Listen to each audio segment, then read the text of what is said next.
That will never work. You can't push that. Seriously? Don't. Oh my God, that's another thing. That's bad. You probably should find other hobbies. You ever learn to stop? Be happy. Well, you don't. Don't bother me. I've seen better people. Do you really want to? And my third grade, give it up.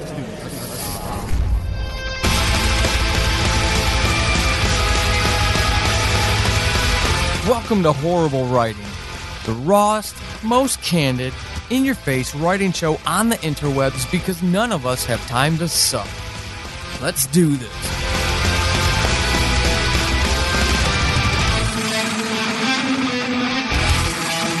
Hey everybody, welcome back to episode 26 of Horrible Writing. This is Pulsating, I am your host, and we are continuing on with our author interview series where we talk about these life skills, these life challenges, these soft skills that help established writers continue on with their craft when life throws things at them.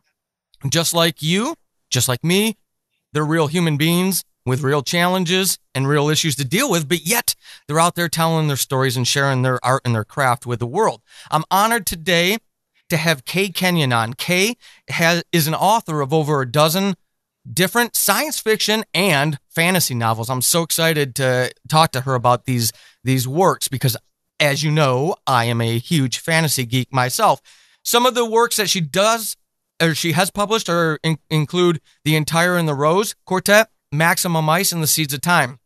She's been nominated for a Philip K. Dick Award, the Endeavor Award, and the John W. Campbell Award, and twice nominated for the American Library Association Reading List Awards. She's got a new series out. The first book is called At the Table of Wolves, but there's a second one coming out this spring, so in a couple months, that you're going to get to hear about as we work through this interview. Kay, I want to welcome you and thank you for coming on to Horrible Writing. Well, thank you so much, Paul. I'm really excited to be here. I am excited to talk to you. I got to meet you, well, sort of. I got to see you. I did not have the guts to go introduce myself to you at NorwestCon in Seattle last year. That's the first time I came across. I sat in on a couple of panels that you were sitting on, and you mentioned a conference that you host out there in Wenatchee, Washington called Write on the River. And I also attended that, and that's where we got a chance to talk. So I've already kind of picked your brain from afar, and I love some of the things that you've had to say. So it's an absolute honor to have you on the show.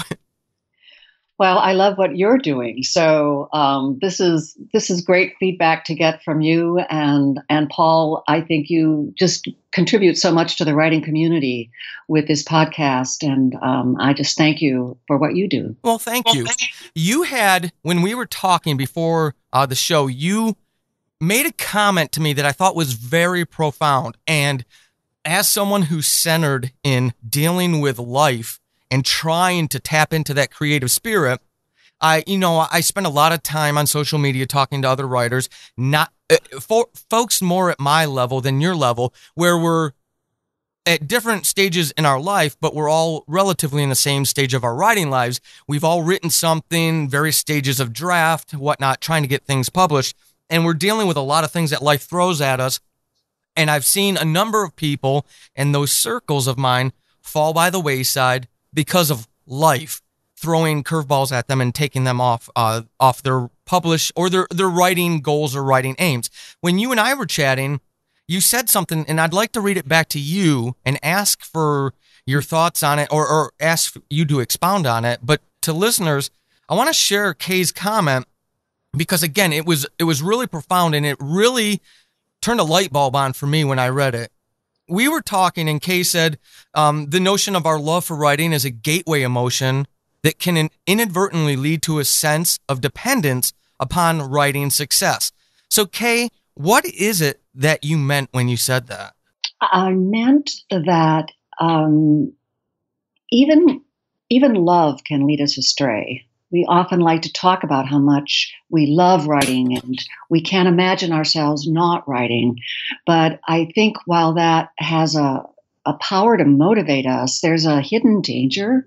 And it's one that I've actually experienced in my 20 years writing fiction, and that is that we become a slave to the ups and downs of writing, and we can even lose our way in our lives because of this thing that we love so much. Mm-hmm. And it's a complicated topic, and I'm anxious to get into it. But I think there is a danger in anything that we follow obsessively. Mm-hmm. But there are reasons why writing is especially prone to that. And I want to talk to you more about that. No, I can't wait to hear what you have to say about it.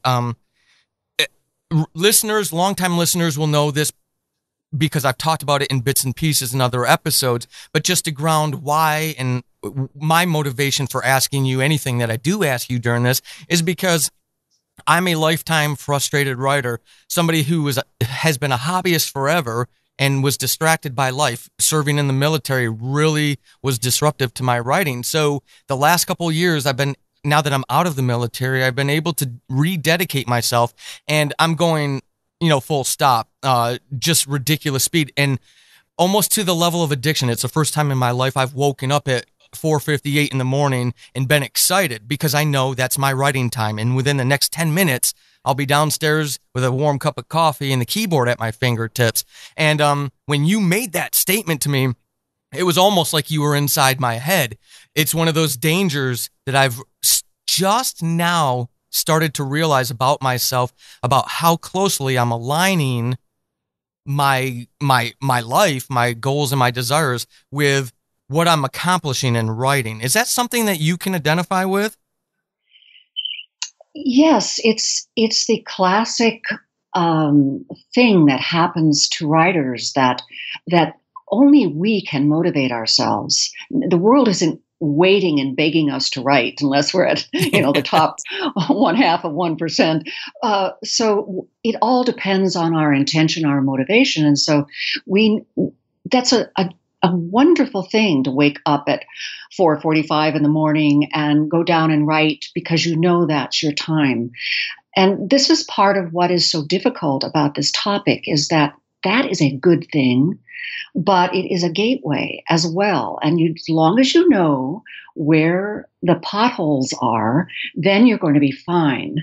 So how do we balance out the dedication and the focus, a ferocious focus in the case of novels? How do we balance that with not going overboard?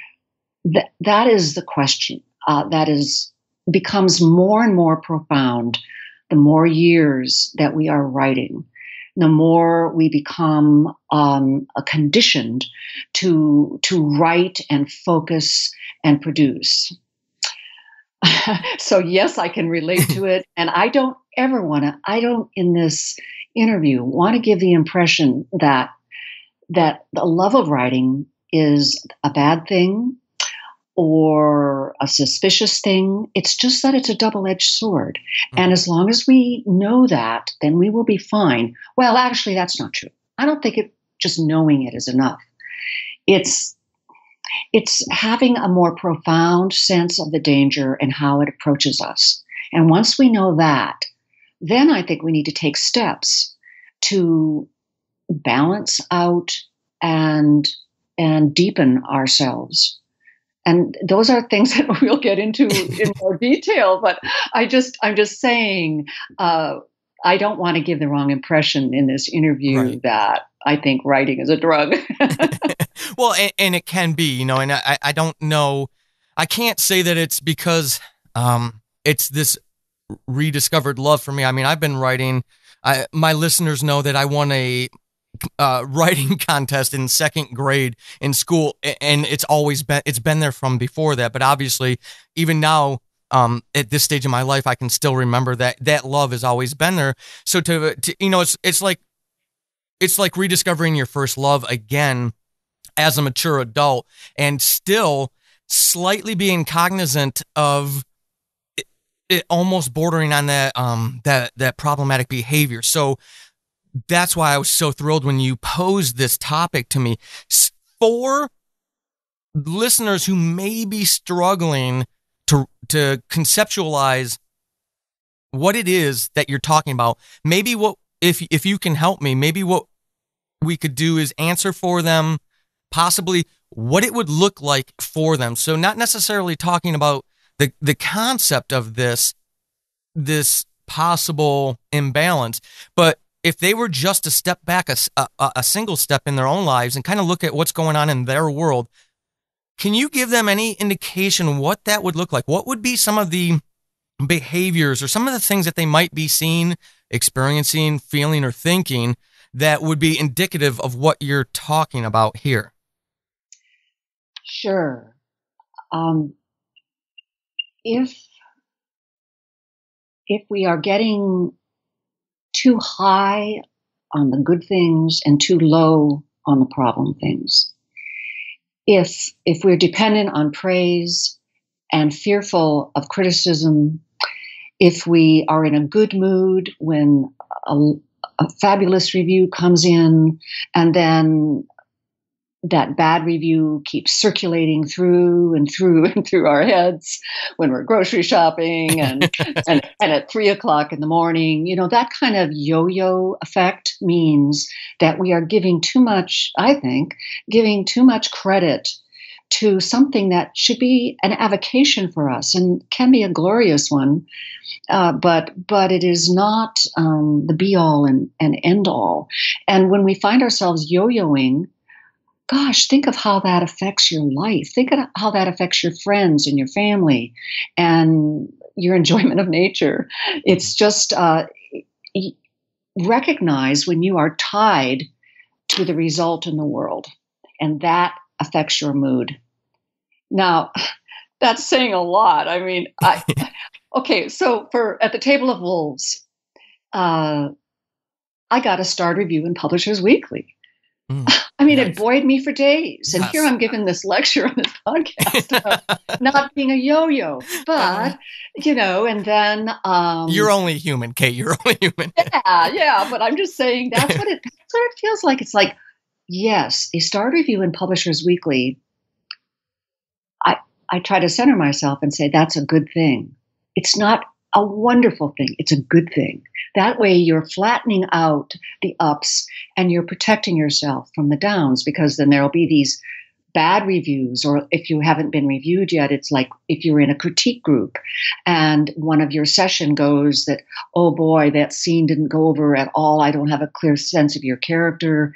And you start thinking, oh my God, I it's troubling to you. Instead of saying, that's interesting information. So, the yo-yo effect is one thing. And then just overall, your life balance. Are you, if you love to play golf, are you saying, I'm only going to play 9 holes because I've got to get home and write? Or are you, willing to let yourself have time to pursue other interests? And this is especially a problem for people who are on contract with publishers, because the pressure goes up. Before you are on contract, you have a lot of time to decide how much. I mean, you are more able, I think, to decide, well, I'll go on a 2-week vacation, or I'll try out this other thing I'm interested in life. But once you're on contract, you feel this incredible pressure to always be productive. Mm-hmm. And ask yourself, I think, what kind of pressure do I feel under today to be productive? That's an indicator of whether you're tipping a little into the dark side. Okay, that's it. So in Kay's opinion, what are some of the reasons we fall into this trap? I am identifying with everything that you say. What you're talking about, I can picture me processing through those various stages of this new writing life that I have. So to help others, to help other listeners, to aspiring writers, people who are maybe just starting to step down this path that you're talking about here, the one that I'm currently living through, what are some of the reasons that you have seen, or maybe you yourself have experienced, that we do this to ourselves when our more rational brain probably gives us plenty of warnings to stay away from it, but yet we trot on, against all better judgment?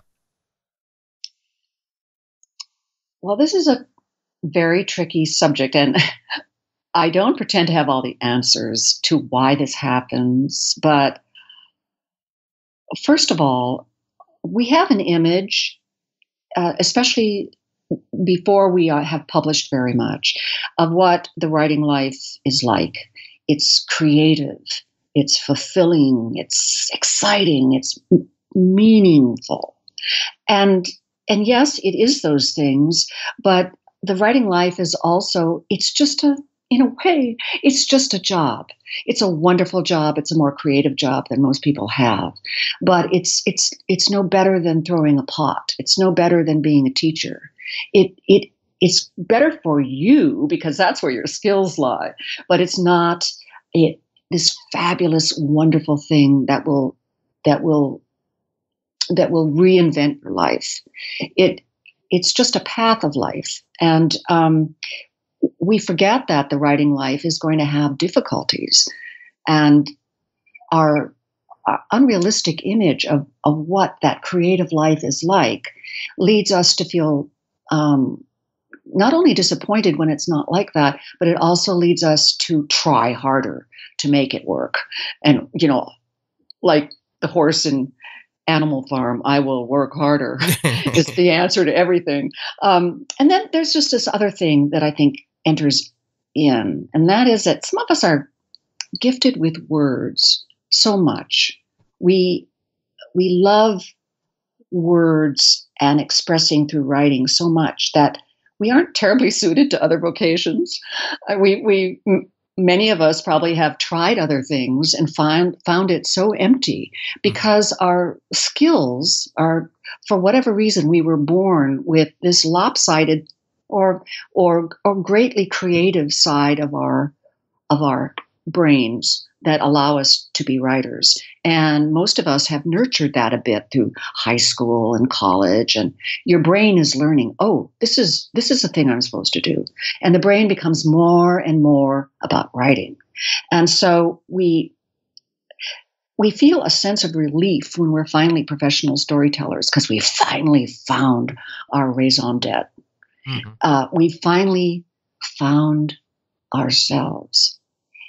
And this is to some extent true, but it has dangers.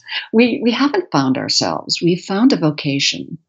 Let's just call it by black and white. And I think for me, I'm getting goosebumps on my arm as you're saying that, because anybody who does write, whether we've been published or not, poetry, fiction, nonfiction, we know that those words that we're putting into that Microsoft Word document or that Scrivener project, they're just, digital characters, but to us, there's so much more. Each character bleeds, contains a little bit of our DNA in them. So the entire craft is incredibly personal and intimate, more than, I would argue, almost any occupation out there. So what you're saying here about these, and what you said earlier about these inherent dangers and not being suited for other occupations, multi-pronged here. We could survive in other occupations, but it's just not fulfilling. This is, and then you couple that with the fact that our writing really is us projecting out into the world. So how do people, and I know this isn't necessarily fair to ask, so maybe you can lean on your own adaptive skills, tactics, and reasoning that helped you through the process. So this isn't the be-all, end-all answer to it. But how does someone struggling with that the only fulfillment they get, or one of the few sources of fulfillment that they get in their waking lives, is when they're sitting at that keyboard, putting those words to life, bringing characters and settings to life? How do they start building that skill set, or what skills do they build that help them separate something so innately intimate with that balance that has to be struck? That I completely agree with you on all this, by the way, but I think that could be a definite struggle for a lot of folks because we're not just doing a job. I hear what you're saying about it being a job, a career, it's healthier to look at it like that. But this thing is so darn intimate. How do we start? How do we start protecting ourselves or keeping that balance? The first thing I would say is that I love what you said about how intimate writing is, because that gets to really the heart of what I've been thinking about for the last few years. And what you said about how we love our characters, and those come from I believe, our subconscious. And so they are, as you said, just a part of ourselves in ways that maybe other things that people create aren't. So when those stories don't do well or are rejected, we feel especially burdened and hurt. And I think that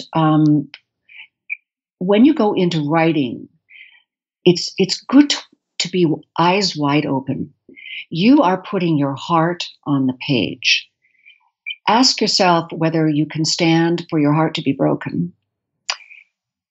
And I know that sounds harsh, but I'm just saying, look, the writing industry is a raging river. Some people love the white river rapids. Do you want to be in that boat and risk a spill in the water for that joy, the exhilaration, and the excitement? Or do you want to stand on the shore and be safe? And really ask yourself that. Up and meditate with it. Because the answer to that is not, oh, sure, I'll take some risks. Yeah, hey, I'm up for this. But no, sit with it and be quiet, because that's what will break your heart if you take it too seriously. If you allow you're going to extend my metaphor, you're going to fall in the water. And friends will put out their hands and pull you back in, but you will go down, you will be cold, you will be unhappy. And that's going to happen again and again. And then there's going to be the wonderful scenery and the unity with nature and the exhilaration, and then you're going to fall in the water again. So just understand, this is the writing life. It's not the path that most people can stand. They're not willing to live with the dangers of the creative mind. So, having said that, that would be the first thing I would want people to just think about. It's not something you can insulate yourself from and say, well, I did my meditation and I'm in for it. I know it's going to be tough. Well, you know that, but it's a day-to-day thing. Mm-hmm. It's every day knowing that you can stand falling in the water, that there are friends in the boat that will help you back up. But and at some point, if you can't take it and you swim to shore, there's no shame in that. So, all right. So then you asked what else we can do. Boy, Paul, I think. Okay, now I'm going to get all spiritual on you, so I'm really sorry. No, you're fine. Because, and again, that's what I love about these author interviews on horrible writing, is to have folks like yourself come on and just be open with the world and by extension, helping someone. Someone may not identify with what your tips, tools, and tactics are, but, if there's 20 people who do, I try not to sound like I'm serving up platitudes, but, again, I really believe that when we give of ourselves, we really enrich the world. So whatever you had to say, Kay, no matter what it is, it's going to help somebody out there, and it may have a profound impact on them. Well, before I get to this deeper approach, I just want to say, you've talked on this show before about life balance, and I think exercising every week, being a good friend, a good spouse, a good parent, I don't know, eat broccoli. and as you've said over and over again on this show, give back to the community. Those things help us keep in balance. But it's that's really the surface of things, because most of us do that. And sometimes it's for those of us who tend to be a little compulsive, or who love writing too much, it's not enough. And so um, I think that the real question is for us to know or to ask ourselves how much of our self worth is going to be tied to writing. Mm-hmm. Take a good hard look at how much we are depending on that to make us okay in the world. Mm. That's really a tough one. And it may never go away if we, there are such wonderful accolades waiting for us, and there's the sharing when your book hits a little bit and you've got a lot of people loving your work, and it's we take satisfaction from that, and we should celebrate when good things happen. But have we forgotten completely, or at least sometimes, who we really are? I mean, we, in a way, I believe we are not writers or authors first. Um, I mean, let's face it, we're just beings on a journey of life. Right. And so writing is what we do. And sure, it can be full of joy and purpose, and that's wonderful, and we should appreciate that. But it's not who we are. Um, so this goes beyond that conventional balance idea to a deeper connection with other people, with with um, with nature, and with something you might call your higher or deeper self. Mm-hmm. And how do we make that connection? Well, that's a spiritual journey, I think. For those who don't like the term, it's a life journey where you have to decide where you find your intention. And if your intention is to be a successful writer, that's a little superficial. Your intention should be to be a rounded, full, deep, generous, and grateful human being. Mm-hmm. And I know that sounds, like a platitude, but the our society and the publishing industry doesn't help us with that. Those things aren't really valued. Those things aren't celebrated in glossy magazines and on TV talk shows. Those are things that it's up to us to keep part of, preferably, every day, sitting and being quiet, or feeling your basic gratitude toward life in nature. Take a walk, be in your yard, just be in the moment. And then when it's time to be in writing, be there. Mm-hmm. And so I think that part of the reason that we don't do these things is that we're so busy scrambling to get our pages. And we're so busy scrambling to promote ourselves on social media and in, signings and all the promotional stuff that we have to do. And it can be overwhelming because there's really no end to promotion. Right. You know what I mean? And I'm so glad you said that, because as you were talking about that, to unplug, to appreciate being in the moment of, the walk on the trail behind your house kind of thing.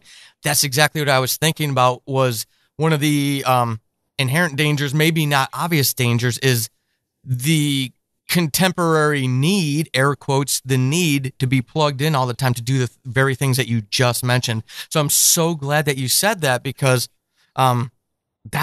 is that a struggle for you, even at this stage of your career? Well, especially at this stage of my career. I mean, I've had 14 books published. I have to constantly battle believing that therein lies my happiness, because I love to write. And now I said it, darn it. Yes, you did. It's on the record. Yeah. And so it's the longer your career, the worse it gets. Oh, okay. Yes, because you think of this. My brain has now written 14 books.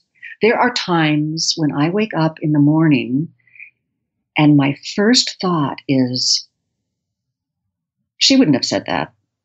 Okay. Chapter 6, line 42.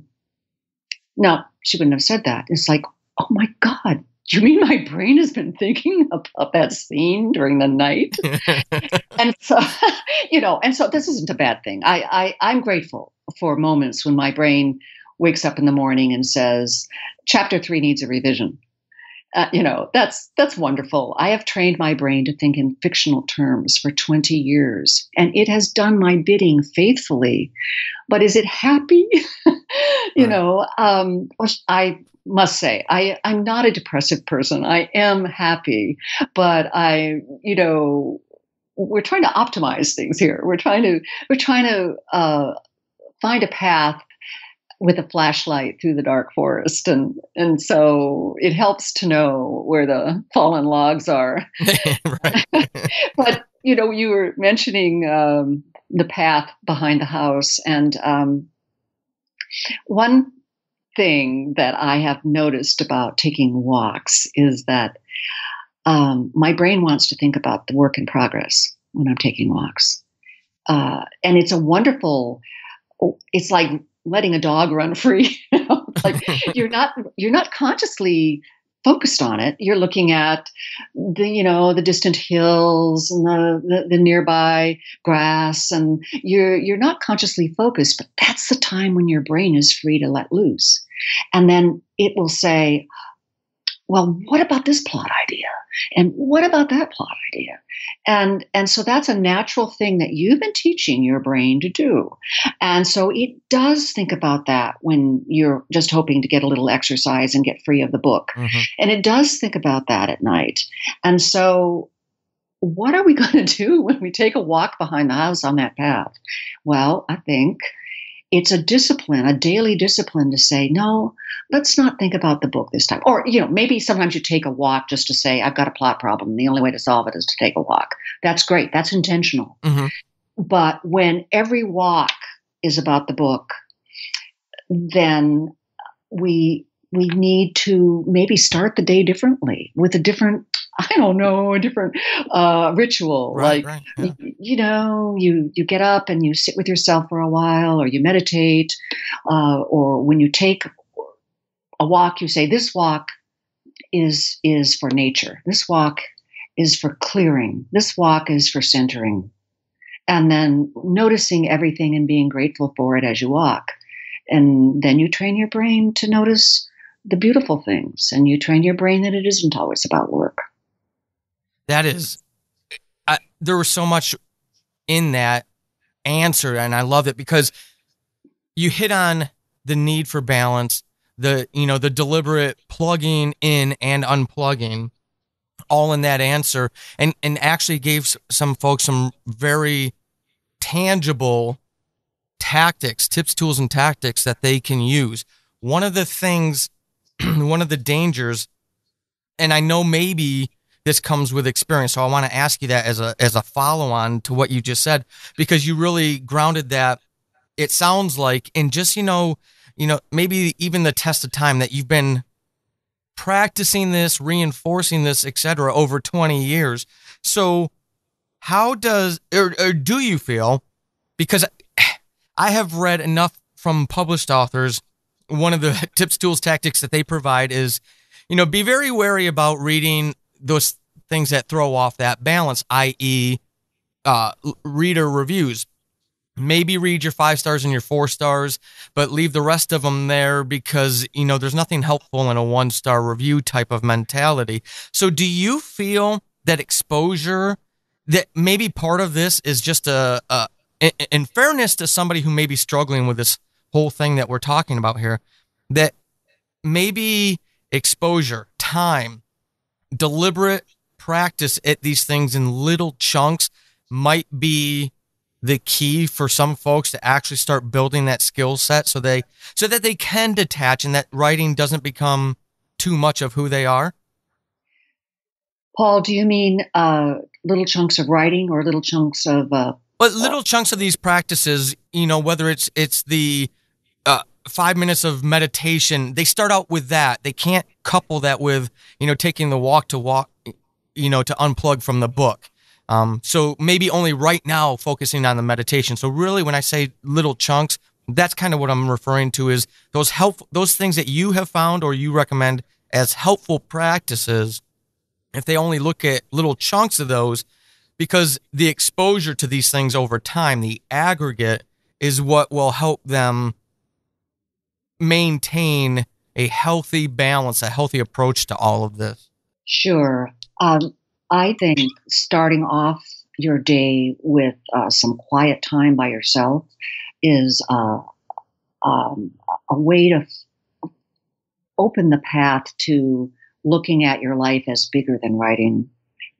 And then I think another small step that could help is to notice your thoughts. Stand aside from your thoughts about writing, not about the work in progress, but about you as a writer, your fears. Notice when you're afraid. Notice when you're bummed out.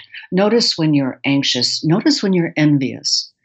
And instead of saying, well, I shouldn't be envious, they're my friend, they're big success, that's stupid, sit with that. Because when you push the negative thoughts away, they'll just come back at you. It's like pushing a tennis ball under the water. It just comes back. And so the first step is notice those negative thoughts. And then if they become a little acute, go and sit and be quiet. Just go and sit and be quiet.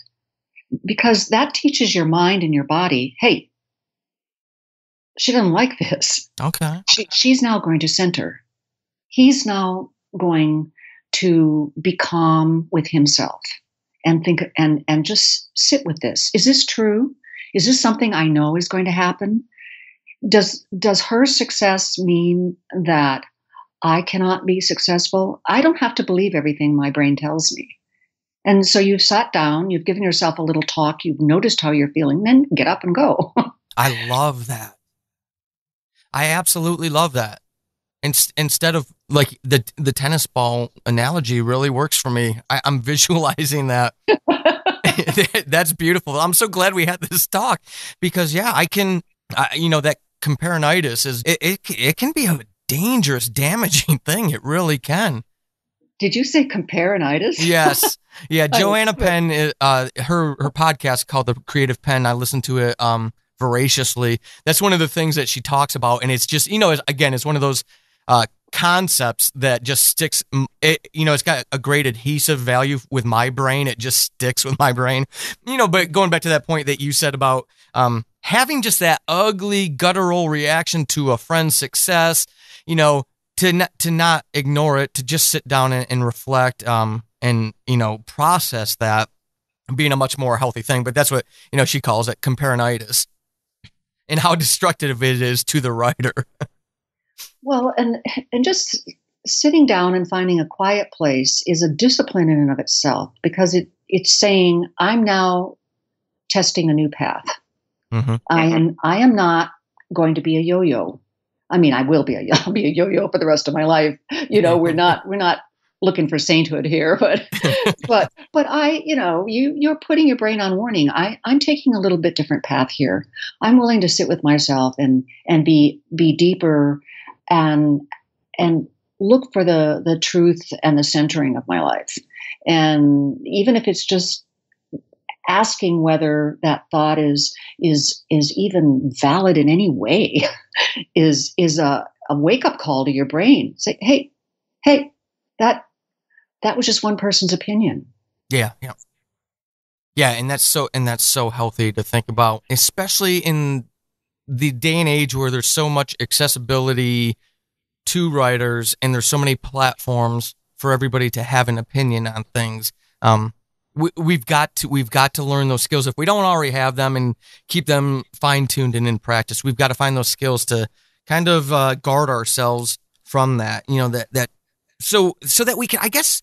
So you mentioned it when we were chatting, if we do that, if we do these healthy things for us, then we find and stay grounded with that true self versus losing the true self because we're distracted by all these other things and constantly yo-yoing and not taking the time to recenter and whatnot.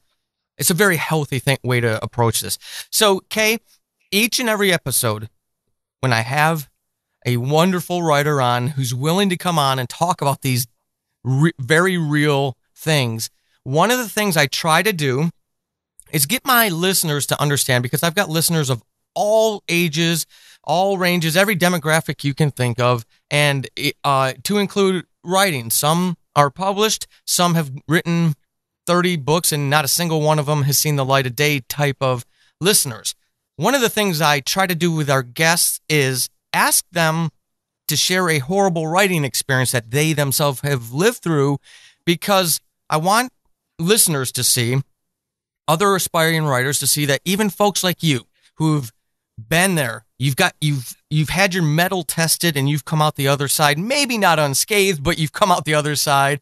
You're still smiling and you're still creating. I want them to see, the human behind the novels, the human behind the writing success, and that, you didn't have the road laid out for you without the potholes. You've bumped over some potholes in your own time. So, Kay, what is your horrible writing experience? Well, sadly, I have to say it was a novel, which is kind of heartbreaking because it takes me a long time to write a novel, like about a year. I don't know why. I write long novels. I write complicated ones. But early in my career, I had an idea for a book about an alien invasion through the internet. And I wrote it, and I was under contract with a big publisher, and that was my second or third idea, and second or third book that I was working on. It had other books out. And I had the experience with this novel of just falling in love with my character. And haven't we all done that? But I was just amazed by what happened on the page. Now, I'm still amazed in those experiences, but this one was different because I had this idea for the alien invasion when I had a dream about an alien species. And then for my major character, the second thing that happened to me is that I wrote this character about a woman in a small town who was searching for her daughter. And this character came to me in a timed writing exercise. So because of these two things, I thought, wow, I have this authentic concept. It came in my dream, and it came in timed writing when somebody gave me a starter line and I just went there, and it must be meaningful. It must be the thing I'm meant to write. And so I wrote it, and my agent, he was doubtful about it. He thought that I had misjudged my genre because it had a thriller concept, alien invasion kind of thing. But I wasn't giving it kind of the major chords of a thriller because I was writing this science fiction, right, as a kind of an exploration of how that would happen in the world. And he was saying, well, where's the president calling out the army? Where are the headlines? Where are the newscasters frantically talking? But anyway, my editor liked it well enough, and the book was published, and it really tanked. I mean, and I still don't list it in my list of novels. So I'm kind of thankful that nobody ever brings it up. And now don't y'all go looking for it. I was going to say. But so this almost killed my career. And because I was on a 2-book contract, and that was the second book. And at that point, I could have very easily been dropped. And I did go on and came to a better concept. And brought my agent into the discussion. What do I do well? What do you think, would survive in the marketplace? And not that I would be slavish toward it, but just getting, a little looser with, I have to write this because I dreamt about it, kind of thing. And so I went on, and the next book did very well. But there were two things I learned is, one, don't pick your ideas green. Don't go necessarily with your first idea, because oftentimes our first idea is a cliche, even though we think it's exciting and it gets our mind all going, and you think, oh God, this is a wonderful, wonderful thing. But oftentimes we've seen so much TV that our brain is just grasping for something that'll calm the bitch, Yep. and so they go to your brain goes there. And my suggestion is that we just maybe want to sit with that a little bit and noodle the idea and make it deeper, and then make a list of other ideas, because that may not be your best one. And secondly, never kill a dog. So true. True. In this, that will kill your book. So my listeners, my fans will love that you said that, because I told you off air that I do audio drama, fictional podcasting, and my biggest show is called Subject Found. And in the backstory, only the backstory, but it's a Bigfoot story set in our region of the world, in the Pacific Northwest. But in the backstory, the main character's passion is motivated by his childhood experience of coming across a Bigfoot, and his dog gets killed. And boy, did I get some serious hate. So I learned very early on that you know exactly what you're talking about right there. Boy, you can find some enemies real quick. And Paul, not only did I kill a dog, but it was my major character's beloved Harley. Oh no. And we grew to love Harley. And then after the aliens kind of started coming through and people started getting really weird and addicted, and at one point her roommate throws open the trunk of the car, and my major character looks in, and there's Harley. Oh, no. Stiff as a log. So we actually had a dead dog on stage, and I probably deserved everything I got on that book. Oh, shoot. So, listeners, look at that. Look at the lessons you got from Kay's horrible writing experience. She killed a dog.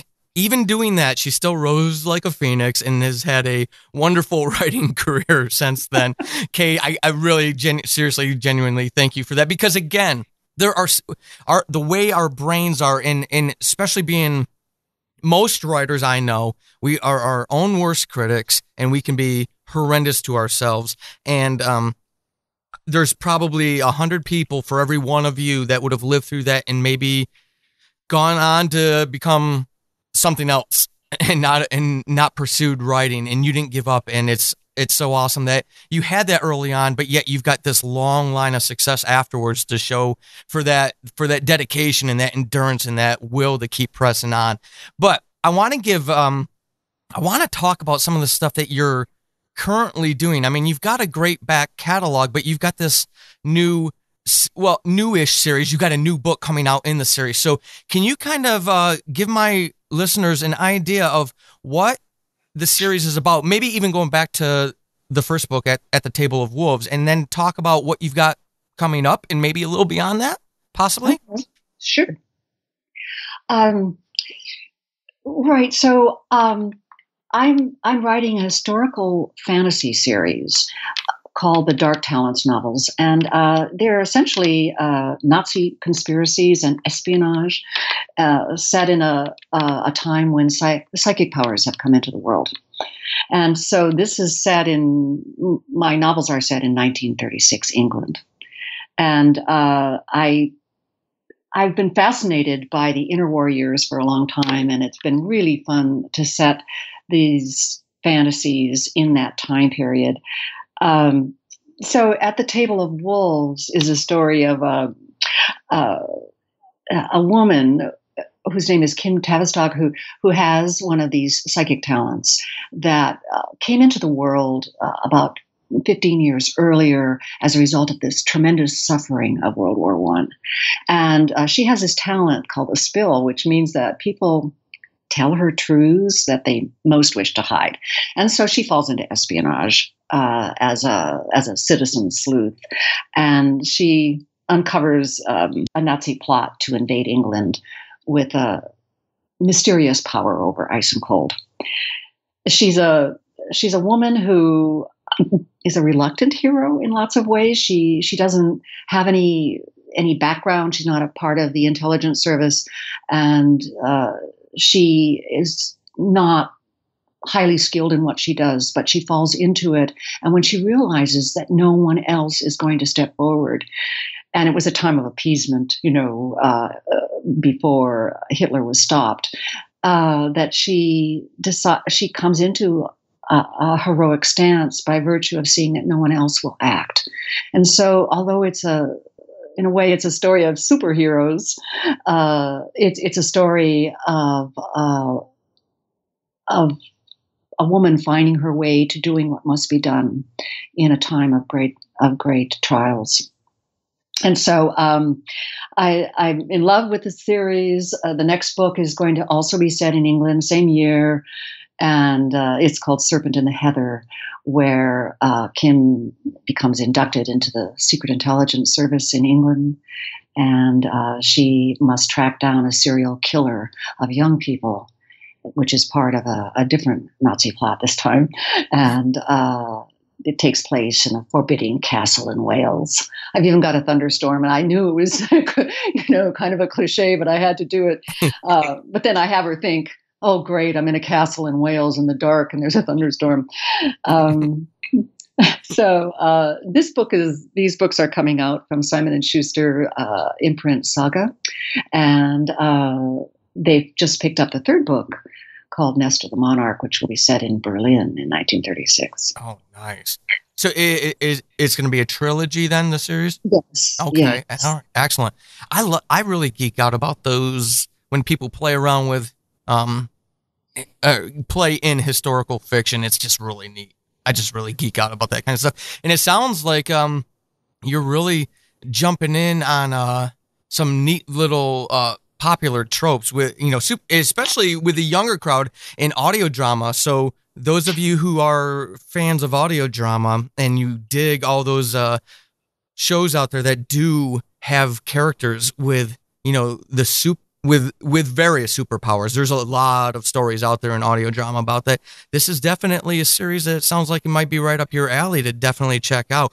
Have you been able to have some fun researching these things, Kay? I've noticed a little bit about you. I do some snooping on you, and I've noticed that you actually have done some like on location research for these novels too. Yes, I've been to England a couple of times, and I have a scene in Rievaulx Abbey in the North Yorkshire moors that I almost didn't get to. It took me all day to get there, and they were closing the gates, and I was pleading with the attendant, saying, "I have to get in. I have to get in." Well, why? It'll open tomorrow. No, I'm leaving tomorrow, and I have my climactic scene takes place in Rievaulx Abbey. So it was that, but he let me in and it was great. But yes, awesome. I've had such fun researching. And another thing that has been really fun for me is to read a lot of stories and books about women spies of World War I and II. Mm-hmm. Because those stories have long been hidden. Most people who work for the intelligence services don't write about their experiences, and particularly women, were sworn to secrecy, and some of the things that they did were horrific, and they were genuine heroes mm-hmm. in the world wars. And so I'm doing a blog series now at www.kenyon.com called Women Spies of the World Wars, and their stories are amazing and inspired me for my major character. Oh, neat. So this blog series is going to be based on the factual research that you've done for the character, but you're citing real world examples. Yes, Oh, yes. that'll be fascinating. And listeners, I will link you to all of Kay's social media stuff. So you'll have the link in the show notes for her website. But that is something that I will definitely check out myself. I'm going to be a little selfish right now because I'm fascinated by those stories because, like you said, history doesn't really put a spotlight on that. And then the brave folks who have done that, don't really talk about it. But there are some fascinating stories about the role that women played in that period of our history. So I'm going to be checking that out myself. Okay. That is really cool. I just wanted to say one more thing about that period that really was the linchpin that made me so fascinated with the 30s is that it was a time when people thought they could ignore the Nazi menace. And so the battle in the 30s had to be waged in secret. It was the secret war of espionage, where lots of stuff was going on, but the general public in England and in Europe didn't, thought that they could talk their way out of war, that Hitler couldn't really mean what he said, and so this shadow war was going on, which you have these layers of deception and pretense, and there wasn't moral clarity. It wasn't. Lots of people thought that to fight against Hitler was warmongering, and so there was lots of ambiguity about it. And I love playing with that in the book. It's not just to be righteous and to know we're right. I mean, you question yourself, and other people are saying that give Germany some elbow room, and other people were saying don't be militaristic. The last war took all our sons, and so there are genuine dilemmas to be thought through, and that I think makes for a more interesting adventure story when you've got all that those moral dilemmas. I agree, and I love that you paint that picture of it. That it's out of convenience or for simplicity's sake, I don't know, but we do have a tendency to really strip out the nuances of history, make it an easier narrative to digest. I guess I don't know. So that blog series is going to be fascinating. What about some of your other works that listeners might be interested in? Is there anything that you would like to take a second to highlight? The Entire and the Rose was was a quartet that I wrote. It was kind of a sci fantasy, and maybe it's been my biggest success so far. That it's about a tunnel universe that burrows through our own, and it's called The Entire because the people that live there think it's everything, and yet my major character breaks through and goes there, and it's this fabulous construct of a universe. And it went on for 4 books, starting with Bright of the Sky. And so I still get fan mail about it, and that last came out 10 years ago. So that was a fun one. That sounds like a neat concept. And I think my science fiction work is mostly known for its world building. So I had great fun with Tropic of Creation, where I was creating a world that biologically changes with the season drastically and dangerously. And I wrote a story called Rift, in which the world was becoming uninhabitable because it was terraformed, and the terraforming got out of control. And it became a place where an alien species loved to live, but no longer so compatible with humans. So I've enjoyed so much creating alien species with, again, some ambiguity. Never that first novel where they were really badasses and coming in through the internet. I think I learned my lesson there. Right. So on my website, I have my complete list of novels. But after The Entire and the Rose, I moved into fantasy because I decided that I'd written so many books in science fiction and felt the need to kind of refresh myself. And I've had great fun exploring what kind of fantasy writer I was going to be. I wrote a fantasy novel about an alternate India of magic, where a great bridge crosses an unusual ocean from England to India, bridging the technological world with the magic world. Oh, so cool. Yeah. Sounds fun, doesn't it? Now, did you do that. on-site research in India for that one? No. Oh, that would have been cool. To.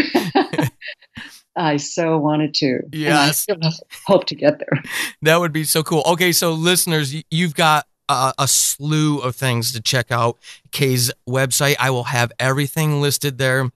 Okay, I want to thank you for your time. I want to thank you for sharing so many valuable things about returning that balance, understanding our true selves, keeping ourselves healthy so that we can keep telling these stories to the world and enriching the world. I truly feel that that's what creatives do. And that's why I absolutely love celebrating creatives and having other creatives come on to also share those lessons. I want to really thank you for your time today. And Paul, thank you for that summary of what we've been talking about. It just hit it right on the head. And I think it resonates with you because you've been interviewing writers and you know what we go through. And so you really understood and helped me bring out my ideas. And I thank you for that. Well, and I genuinely thank you because it's so important. It really is.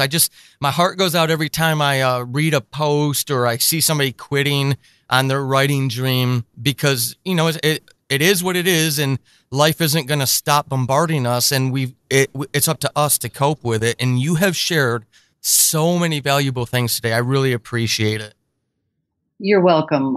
And my friends, eyes wide open. It's a wonderful, glorious ride, and it is worth it. All right, listeners. Thank you for giving this another listen, another download. And thank you for spending so much time with Kay and I. I want to thank Kay Kenyon one more time for giving us so much insight and so much of her time. It was an absolute honor to speak with Kay and to have her on the show, especially so early in the show's history. So, go out, check out Kay's stuff if you haven't come across her work before. She's a wonderful part of this community and a very talented writer. You can find her at kkenyon.com, on Twitter at kkenyon, and you can even sign up for her newsletter over on the website so you can stay up to date on all of the updates and the releases that she has and things like book signings and appearances. Again, kkenyon.com. That's KayKenyon. Kay, I want to thank you one more time for coming on. To listeners, if you're enjoying things like this, let me know. How can you let me know? Go out and rate the show on your favorite podcatcher. Give it a 5-star rating and review, or at least a 5-star rating. Help keep the show moving up the charts so that more writers can come across it. More writers can be helped, and we can all grow together. Until next episode, keep being epic. This has been Horrible Writing, and hopefully after this episode, you suck less than you did at the beginning. I am Paul Sading, your host extraordinaire. You can find me over on the Twitterverse at Writing Horrible and over at paulsading.com/horrible-writing. Until next time, suck less.